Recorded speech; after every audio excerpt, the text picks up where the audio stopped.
Friends, welcome back to Cultural Savage. I'm thrilled to have you again. Today, I get to talk with Becky Castle Miller. Now, she is a writer and speaker on emotional, mental, and spiritual health in the church. She recently graduated from Northern Seminary with a master's in New Testament context, studying with Scot McKnight. Her discipleship workbook with Dr. McKnight is called Following King Jesus. She's working on a new book about Jesus' emotions. She and her husband and their 5 kids and 2 cats just relocated to the US after living in the Netherlands for the past 8 years, working at an international church. Becky, thank you so much for joining me. It is a pleasure. How are you today? I'm doing really well. We are trying to adapt to the cold weather in Chicagoland after living in the land of rain in the Netherlands. This is unusual for us. Oh yeah, I bet it would be. Now, are the Netherlands, even though it's rainy, is it somewhat temperate there, or does it get like cold rain, like oh my God, I'm freezing rain? It gets some of that because so much of the country is coastal. Mm, It's fairly temperate.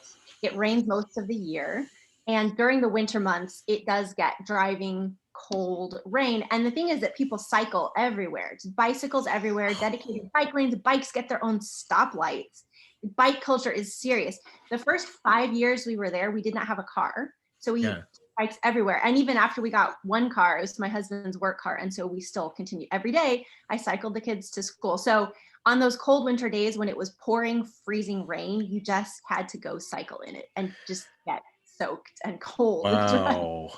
I I'm glad I live in Portland.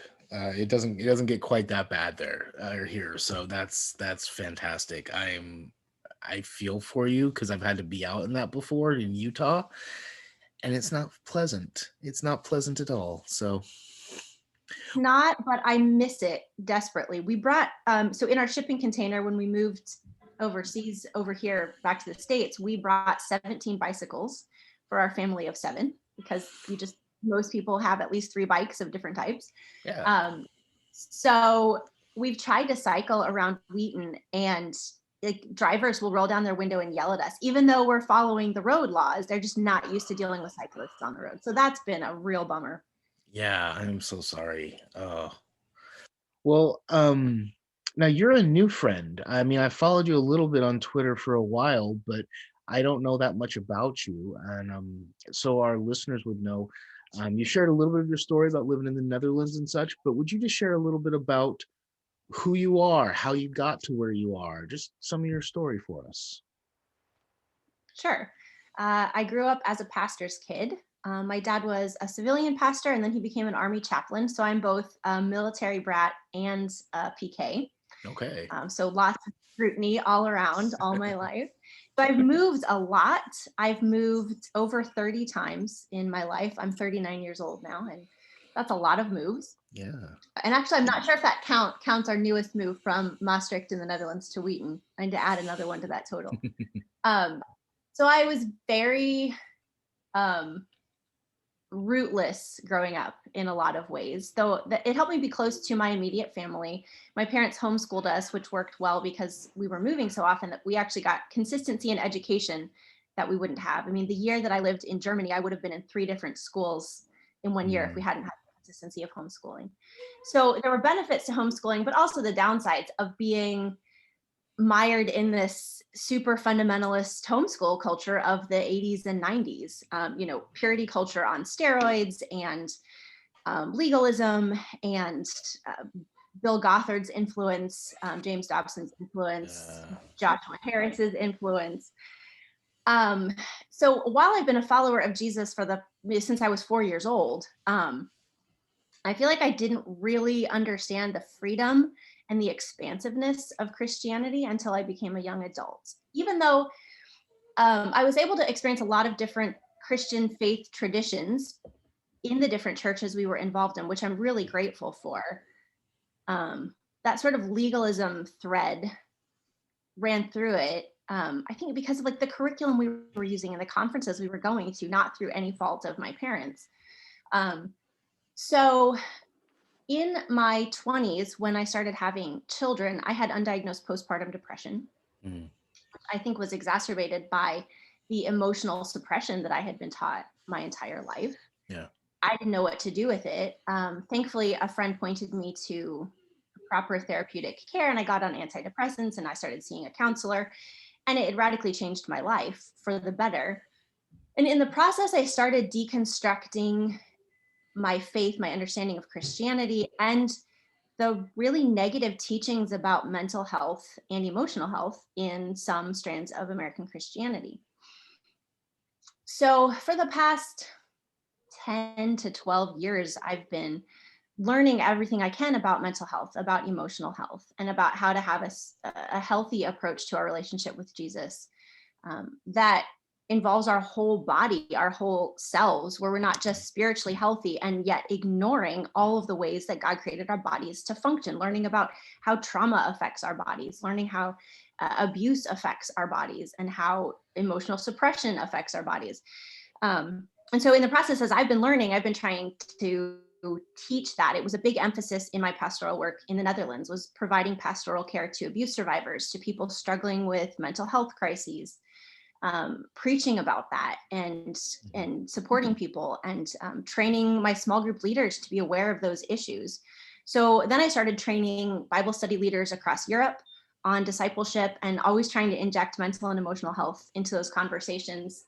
Um, and then I started writing about it. I ran a women's online publication for a few years in 2013, 2014 about mental health in the church. And I wrote my master's thesis about Jesus's emotions and some of the wrong teaching that's come up in the church over the last 70 years about emotion, how that's led us to an unhealthy discipleship, and then how we can have a new approach to emotional health in the church based on both a proper understanding of Jesus's emotions Mm-hmm. through biblical studies, but then also looking at neuroscience and the new theories about emotion that are coming out, helping us understand that, like the theory of constructed emotion. So I'm working on a book about that to continue to help churches grow and be healthy. I'm hoping to do a PhD. Um, I'd love to do it at Wheaton College. So Mm-hmm. like working toward an application for that, because I want to keep learning and growing and bringing strong biblical interpretation skills into the church, like into pastoral ministry, with a real focus on whole body health. Like I want to bring in neuroscience and psychology and Yeah. social sciences and liberation theology, and talk about how we can really become free as we follow Jesus, and bring especially a trauma informed approach into it. I would love to pastor a trauma informed church someday for Mm-hmm. people who've been spiritually abused, and for whom walking into a church service can actually be triggering. Yeah. um, I'd love to make a safe place for people who want to stay Christian and want to follow Jesus, but find it all incredibly re-traumatizing because of what they've experienced. So that's the goal that I'm working toward, is basically trauma-informed Christian ministry. That's awesome. That is awesome, and I applaud you for it. I am one of those people that, given the type of service, I get triggered really bad, and all of my old stuff comes up. So I applaud you for wanting to address that specifically in your ministry. Now, I'm curious though. I want to jump back to when you mentioned you had undiagnosed postpartum depression, and then you started kind of deconstructing your faith. Mhm. And I'm curious, did those two things ever intersect? Yes, because the initial response I got from Christian peers and church people when I was dealing with depression was so negative and so damaging. I Mm, started to realize there has got to be a better way yeah, to address this. I was so not functional. Like there were some days I couldn't get out of bed. I could barely feed my two little kids. Like the laundry was piling up, the dishes were piling up.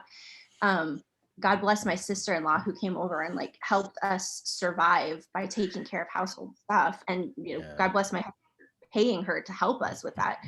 Um, there's just such a stigma against getting proper mental health help in some circles of the church. This idea that you don't need therapy, you don't need yeah, psychotropic medication.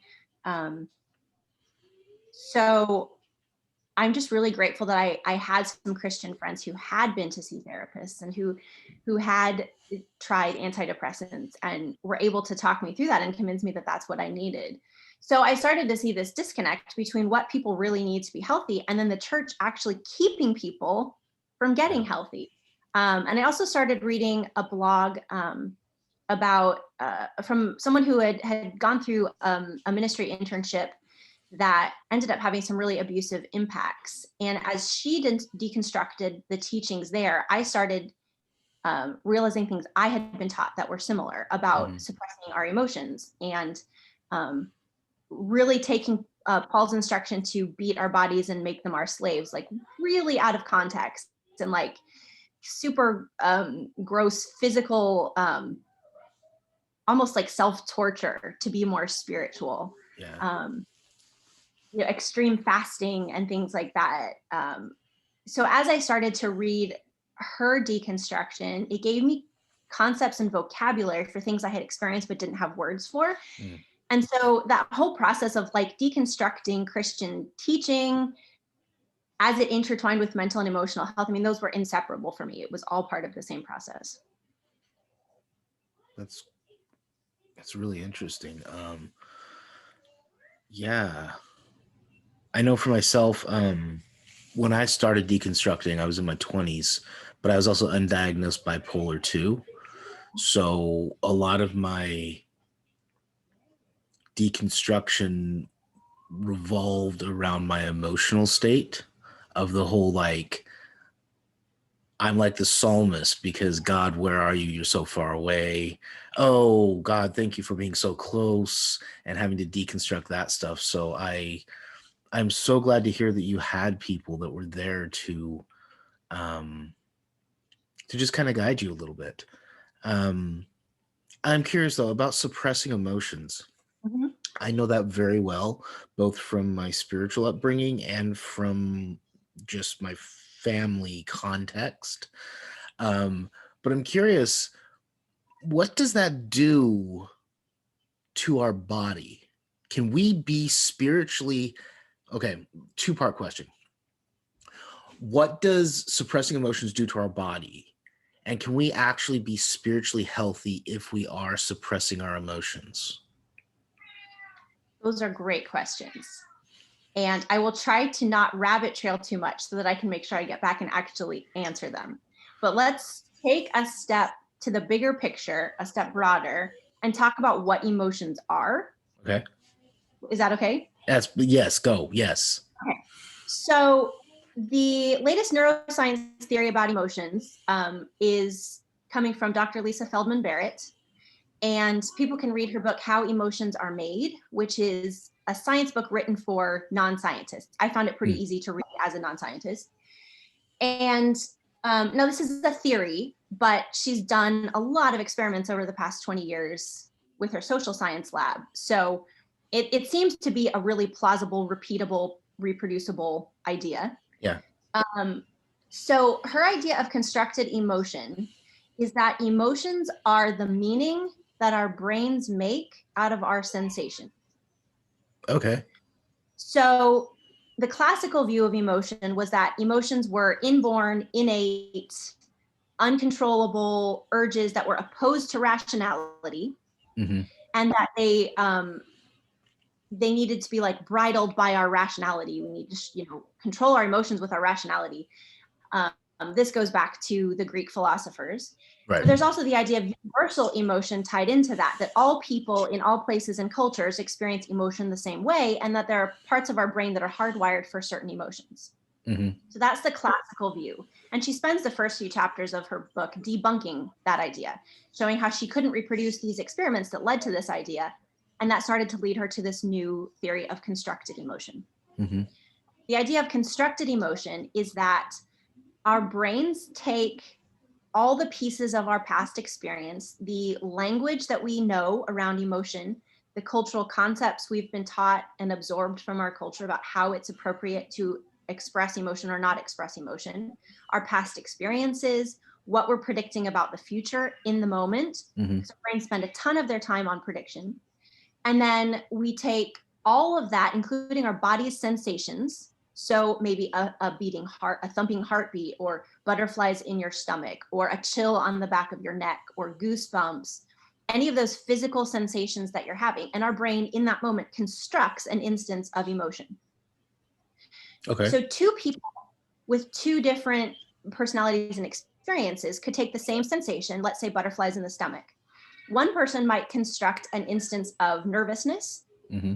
whereas another person might construct an instance of excitement. Okay. And so she has shown, like, if students are about to take a test, if a teacher can help them reconstruct their nervousness and interpret it as excitement, they actually do better on the test. Oh, okay. So our rationality, our thinking, and our emotions are actually tied together. They're not two separate processes. They're not opposed to each other. They're not fighting, but thought and emotion are all part of the same process. Mm-hmm. So that has major implications for the way we talk about emotion in Christianity. Yeah, it People does. will say, don't be so emotional, let's just be logical. But that's a false dichotomy. Mm-hmm. That's also like anti-woman, really, because the idea is that women are more emotional, men are less emotional. Be less like a woman, be less emotional, be more like a man, be more rational, which all of that is just false constructs. Yeah. She's shown in her research, like women's brains and men's brains make emotion in the same way. We've just been socialized differently in how we express emotion. Mm-hmm. And then therefore how we interpret it in ourselves and the names that we put on our own sensations based on how we were socialized. Yeah. So that's a little bit more about what emotion is. It's meaning that our brain is making out of our sensations. Mm-hmm. So as we change our thinking, as we change our vocabulary and our culture and our influences, we actually start to construct different emotions. Okay. So how this all ties into my work on discipleship is that, here's my theory: as we become more Christ-like, we will begin to produce or construct more Christ-like emotions. So this is the thesis I'm working with in my book, that we need to disciple our emotions just as we need to disciple every other aspect of our lives. The more we immerse ourselves in Jesus's emotions in the Gospels, the more that will influence what we construct in our own brains. Okay. Now, before you go on, I Okay. got a question here. You said as we disciple ourselves and grow spiritually, I'm paraphrasing, but as we grow spiritually, we construct more Christ-like emotions. To me, my initial gut reaction is that sounds dangerous, because are we saying that some emotions aren't Christ-like? Whereas Oh, I love that. the body, like the body tries to interpret our sensations, right? And we interpret them through a million different filters and lenses, but that's how it creates emotion. And so are we saying, like, fear, for example? Like, I have an anxiety disorder. Okay, so let's bring this into the realm of mental illness, mental health as well. I have an anxiety disorder. When certain things happen, I get fearful, my amygdala kicks in, and that's how I interpret everything, right?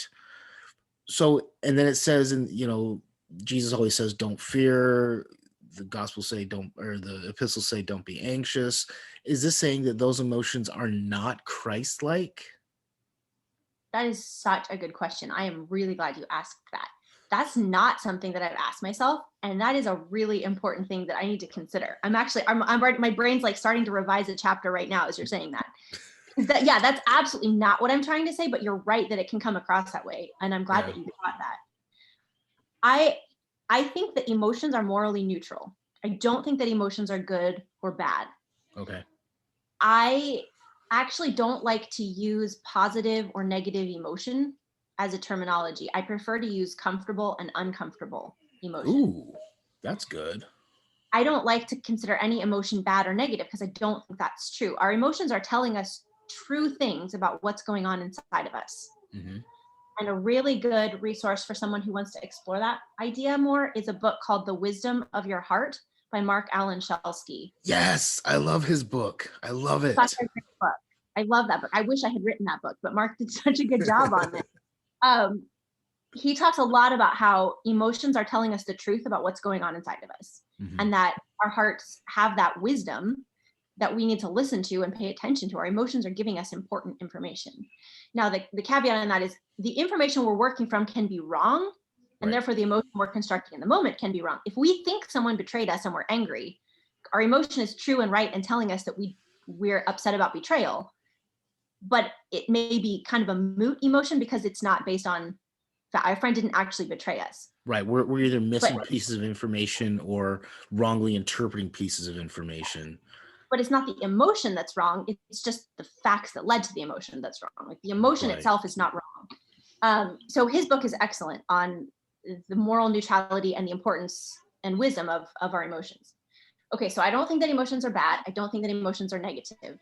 By Christlike, I don't mean to say that some emotions are like wrong in the sense of not being Christ-like. I'm trying to think of a better way to explain that we can end up with. That's my kid.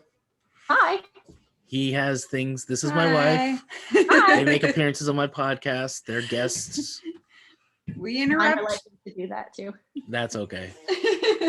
Yes. Oh, you're go- getting the globe. Okay. Yeah. This is the earth. Yes. Go show the earth to your teacher. Sarah, close the door. Thank you. Okay, cool. Yes. So I'm trying to think of a better way to explain that so that we don't end up with the Christ-like, un-Christ-like dichotomy. So one, can I just offer some language? Yes. Some language that my therapists have used with me that's really good is, does it serve you now? Because it may have served you in the past. So like the way that we look at our emotions and the way that we look at lenses that we view through our emotions, they may have served us in the past through trauma and we needed it at that point, or just how we learned and doing the best we can with what we have. But the question now is, does this way of understanding serve me and what I'm trying to do? Do you think that, I'm going to throw another question in here because I like to do that. My therapist, one time, we were talking about the patterns of behavior that we create in ourselves. And she likened it to the Romans passage that says, don't be conformed to the patterns of this world, but be transformed by the renewal of your mind. And I'd always thought of that in terms of like, the flesh and worldliness. Don't be influenced by these things, but be transformed. But she was actually talking about being transformed by the truth of the reality of who I am versus the experience of what my brain is telling me about myself. So what do you think about those things and in relation to Christ-like emotion? That passage in Romans is one of the key ideas that I've been thinking about in this idea of discipling our emotions, because I think that being transformed by the renewing of our mind is the work that the Holy Spirit is doing that's changing our thinking, which is then also changing our emotions. So there's Holy Spirit transformation that's happening to help us generate the emotions of God more. So an example of Christ-like emotion would be anger at injustice. Okay. As we become more like Jesus, we're going to get angry about the things that he gets angry about. So oppression of the poor, for example. So we see Jesus getting angry about what he's seeing going on in Jerusalem, his mother hen-like love for the city. We see like both anger and deep sorrow. We see his anger in driving out the money changers who are eating the poor. We should care about those things. So our anger, as we become more like Jesus, our anger comes out of the things that Jesus is angry about, which can shift us from a more like self-centered anger. Not that like, if we're angry because we're mistreated, that's legitimate. Right. But it also, like you said, may not be serving us well. If we're turning too much toward selfishness. But we want to be like angry about the things that Jesus is angry about, which includes our being mistreated. Like Jesus would be angry because he doesn't want us to be mistreated. Right. But then we're also able to be angry about the mistreatment of other people. Like we're not just focused on ourselves, but we're developing compassion and sorrow and righteous anger pointed for others, leading us to take action on others' behalf. Okay. Is that Is that making a little bit more sense? Like Yeah, it it almost is. expands our emotions. Yeah. What it sounds like is, if we're discipling our emotions, what we're actually trying to do is redevelop the perception of our world around us into the way that Christ would see it, which then brings about the fruit of the Spirit in us, which then, since we have this new sort of lens and paradigm, it brings about a new set of emotions in the same circumstance that would have brought about an emotion that may not serve us well in our relationship with Christ, in our relationship with others, in loving each other. But now we're starting to be developed in that way, since our brains are thinking differently and is constructing a new set of emotions. Yes. Okay. And that's another point that Dr. Barrett makes, that our emotions motivate us to action.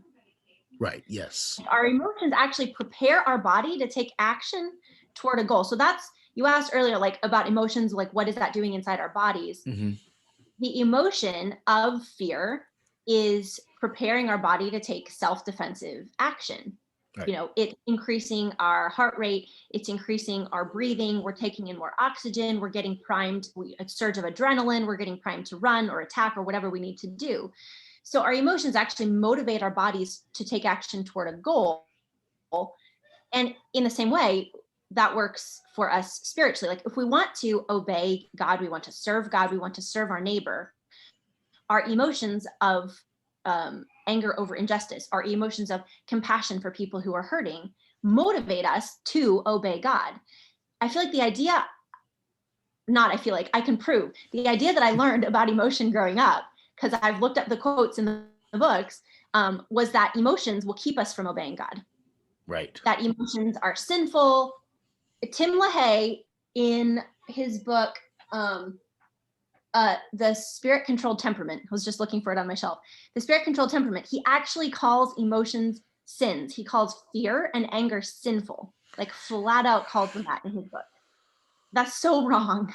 Yeah. But that's where we get this. And it goes back further. If you trace it back to Bill Bright and the Four Spiritual Laws tract, that tract actually says in it not to trust your feelings.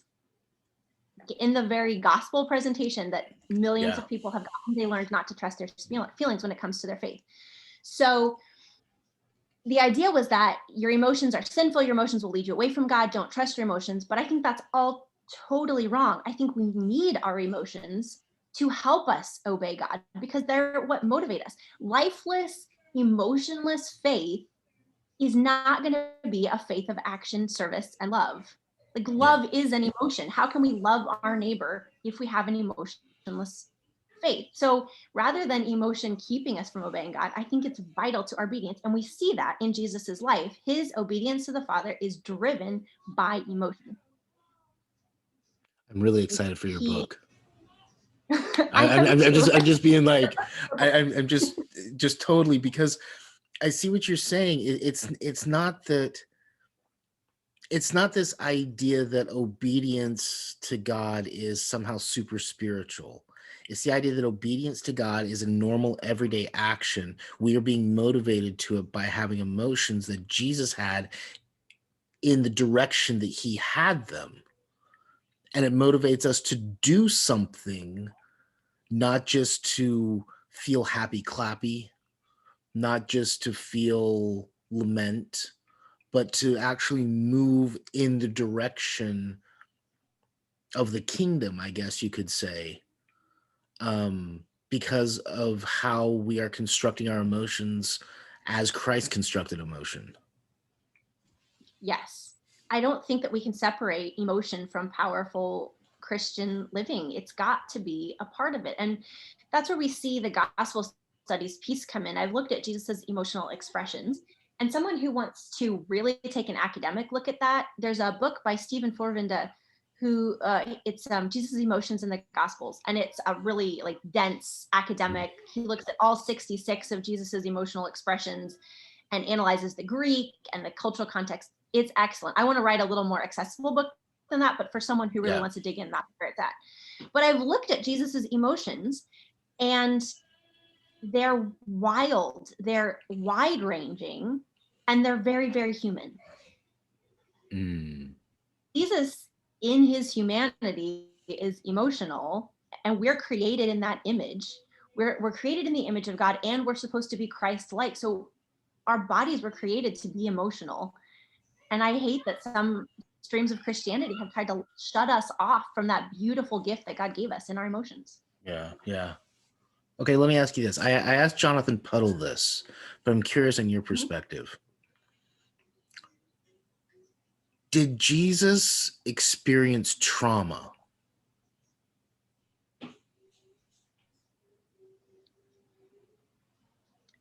I think yes. Do you think Now, that trauma, informed? Oh, go ahead. No, go ahead. Go ahead, please. well, so trauma, when traumatic things happen to us, different people will have different trauma responses. Mhm. So someone can experience something traumatic but not develop PTSD, post-traumatic stress disorder. Right. And another person can experience the same thing. Like two people in a car accident, one ends up with PTSD and one doesn't. Some of that seems to be genetic. Some of that seems to be related to other mental health concerns that might already be existing. And some is just personality. We don't know why some people have negative trauma, or not even negative, like difficult trauma responses, and some people don't.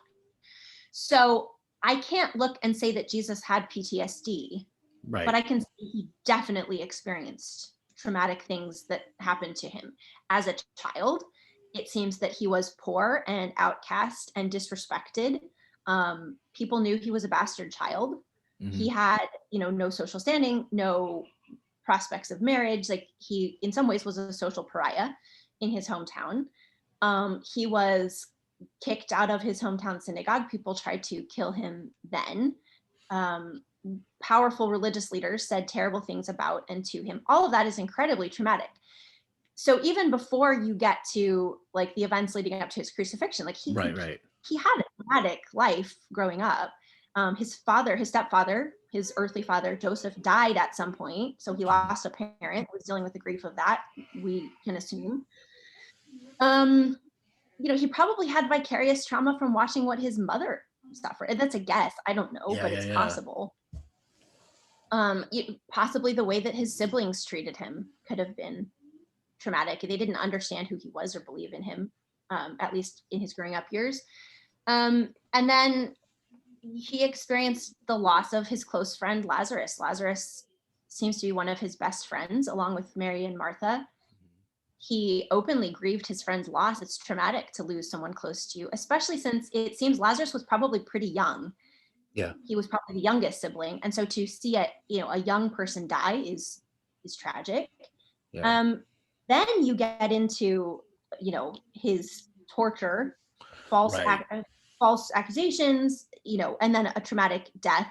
Ashley Easter has said some really interesting things about the sexual abuse that you could consider happening during his crucifixion. When he's stripped naked, that's sexually abusive as well. And that concept I found is really meaningful to sexual abuse survivors, to understand that Jesus experienced that as well, public sexual humiliation. So yes, absolutely. Jesus lived a very traumatizing life. And how that affected him, the Gospels aren't a psychological profile. Right.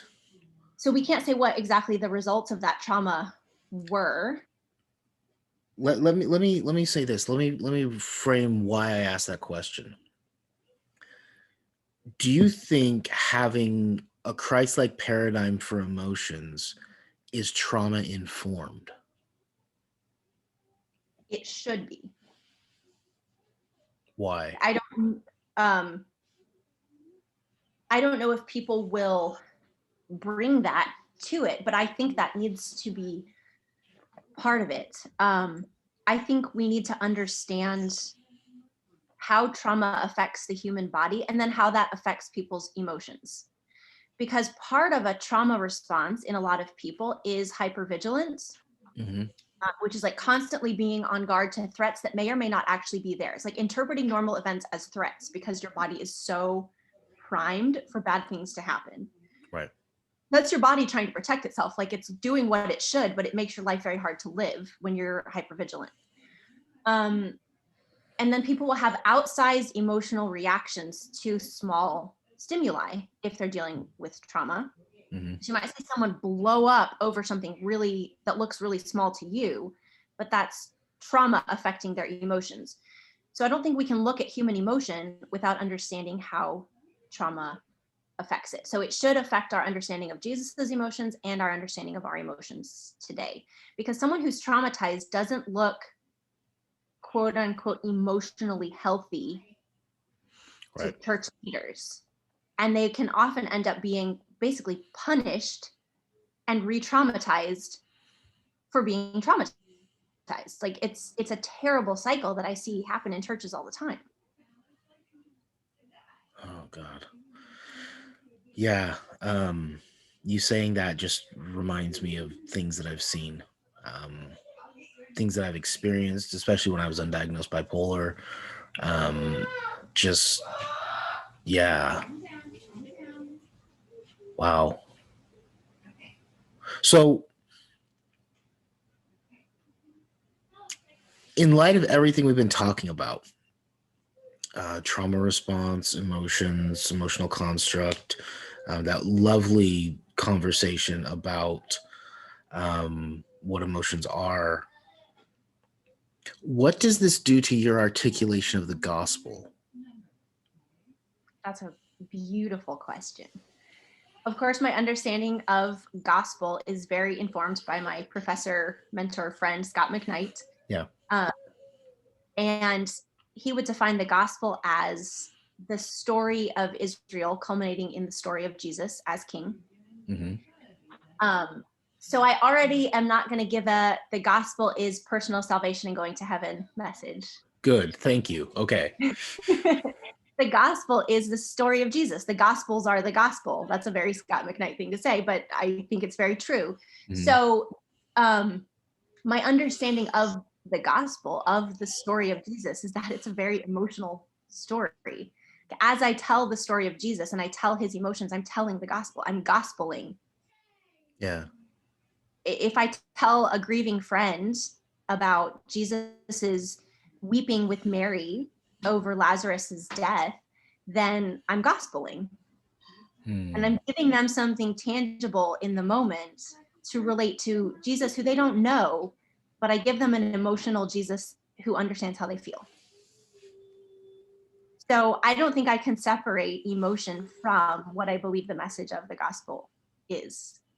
And also, I think that part of the gospel is Jesus's declaration in Luke 4, which is what I hope to write my dissertation about. He comes proclaiming that his mission is to liberate the oppressed, open blind eyes, free the captives, and to bring good news of God's kingdom to the poor. Mm-hmm. All of that needs to be trauma-informed work. If you're dealing with oppressed people, you're dealing with traumatized people. You need to understand trauma to be the one who brings God's good news in a way that's healing for people and not further damaging them. So I think inherent in Jesus' mission is an understanding of emotion, of trauma. It needs to be part of the way that we present the gospel because it's such a big part of his story. I love what you said about gospeling when you're sharing with a grieving friend in a tangible way that Jesus is with them. I mean, we use that language a lot, Jesus is with us in our sorrows, Jesus is with us in our trauma, Jesus is with us. But I think sometimes it's really abstract. And that if we're carrying on the mission of Jesus, which is a carryover from the mission of Isaiah, I guess you could call it. So it's this, which is a carryover from the mission of Israel, which goes back, like Scot McKnight says, the story of Israel culminating in the story of Jesus. But then we carry that story on. Jesus, I'm thinking of the ways Jesus responded to trauma. Jesus responded to a widow, her son's death. Jesus responded to, Lazarus, he responded to Mary and Martha's trauma, even in the midst of his own. And like you said, if that mission of Jesus in Luke is trauma informed by, like, if Jesus is for his time period trauma informed, and we are trauma informed in like he was, we carry it with us in a very unique way, very liberating way. I love that. I love that, because what you're saying is our very emotions around the gospel are the articulation of God's story. And when we share those emotions, we're sharing a fully embodied story of Christ. Jesus is human. That's the incarnation. Yeah. We don't have an emotionless Lord, because if he wasn't emotional, he wouldn't have been human. That's part of it. Yeah. Oh, that's beautiful. That is absolutely beautiful. Well, Now, Becky, I know we rabbit trailed. Did you want to get back to your original question to wrap up? Yes, if you want to. Yes, please. I know we rabbit trailed, and I am go back to the question, please. Yes. So you were asking about, like, how does emotional suppression, I don't remember your exact wording. Yeah, like, how it does affects our suppression bodies, what it affect does. our bodies? Yeah. Right. Okay, so now that we know what emotion is, and we like looked at Jesus' emotions, like, how does emotional suppression affect our bodies? Yeah. It's really bad for us. Okay, yeah. Emotion that is suppressed, it's going to come out later, and it's usually comes out later in unhealthy ways when we haven't been able to express it when we needed to. And I don't understand the science of this yet. I want to understand it better, but I know what I've experienced. Mm-hmm. The homesickness that I suppressed from losing my home so many times of moving, the heartbreak I suppressed from thinking that, I needed to kiss dating goodbye, the Right. all the like painful emotions, the sadness over leaving friends that I suppressed because, because my dad's in ministry and we're moving for what God wants us to do, like, I can't be sad about it. Mm-hmm. It all came out. I mean, I had a major emotional breakdown in 2009, because I never allowed that emotion to do what it needed to do to, like, inform me, and I never grieved properly. It just was all stored up. And so when I fell apart in 2009, I cried almost every day for 3 months because it was so stored up inside of me. All that grief had to come out. And then, because of a number of abuse experiences I've had, I ended up with complex post-traumatic stress disorder, which didn't come out until like 3 years ago. Out of nowhere, because I was in a healthy place, my body was like, oh, hey, it's time to process all of these years of pent up trauma. So I'm like in this healthy place. And then all of a sudden, I'm like, my hands are shaking and I'm hyper vigilant and I'm having panic attacks. I'm like, where is this coming from? So I'm seeing still a wonderful trauma therapist that I met on Twitter, actually. Hey. And so, like, we're doing EMDR Mm. to deal with these trauma memories that I repressed. So emotion, trauma, grief, all these things, if we suppress them, if we ignore them, if we try to over spiritualize them, to use Alison Cook's term, if we spiritually bypass them, Mm-hmm. like use spiritual platitudes to avoid dealing with our emotions, it will come out, but it makes us very, very unhealthy to deal with it. So emotion is it's a whole body process. It's our brains, it's our body sensations, and it's how we're expressing them. So we need to feel them. And an exercise I've learned is to grow in my ability to sit with discomfort and to just let my emotions run through my body. Embarrassment is an extremely uncomfortable emotion to feel. Mm-hmm. But if you sit there and you let it sort of, for me, it feels like it's sort of just coursing all through my body. It doesn't last that long. And if you can sit with the discomfort, the emotion does its work, which is kind of still mysterious. I don't understand it, but it does something as it releases itself from our body. And then we're able to move on. It's like the brain has succeeded in communicating its message to the body. And it's like the brain is satisfied and it can finally let go of the emotion. So that's a practice that I've had to learn, is to deal with the discomfort of emotion, feel it, listen to it, learn from it, and let it motivate me to whatever action I need to take. Wow. I've never thought about the motivational piece before. Like I'm familiar with that process of sitting with discomfort because that's something my therapist and I are working on with me, because there's certain emotions that are certain experiences that bring up emotions that I'm like, no, thank you. I don't want that. Um, so I'm learning to sit with that discomfort, but I never thought about motivating to action and what that could mean. That's a whole other ball game. Um, wow. I'm gonna have to have you back on to talk about that I would because love to. yes, please. Thank you so much for your time. Where can people find you? Because you're a wealth of wisdom, and yes, where can people find you on the socials? So on Instagram and Twitter, I'm at B Castle Miller on both. On Instagram right now, I'm actually doing daily book reviews of How Emotions Are Made, the book by Dr. Barrett that I mentioned. Yeah. So if people want to follow me on Instagram, they'll get little snippets from that book every day in my Instagram stories. And then I am working on a website, BeckyCastleMiller.com. Hopefully by the time this podcast is live, that will be up. So BeckyCastleMiller.com and at BCastleMiller on socials. Great. Follow her. I am looking forward to your book. I genuinely am, like, especially after this conversation, it makes me excited. So thank you for doing this work, and thank you for coming on and sharing with us. Thanks for the opportunity. I enjoyed it. And thank you for the great questions. That is really going to help me revise what I'm saying. And I appreciate Oh, that. good. All right. We'll talk to you later. Okay. Bye-bye.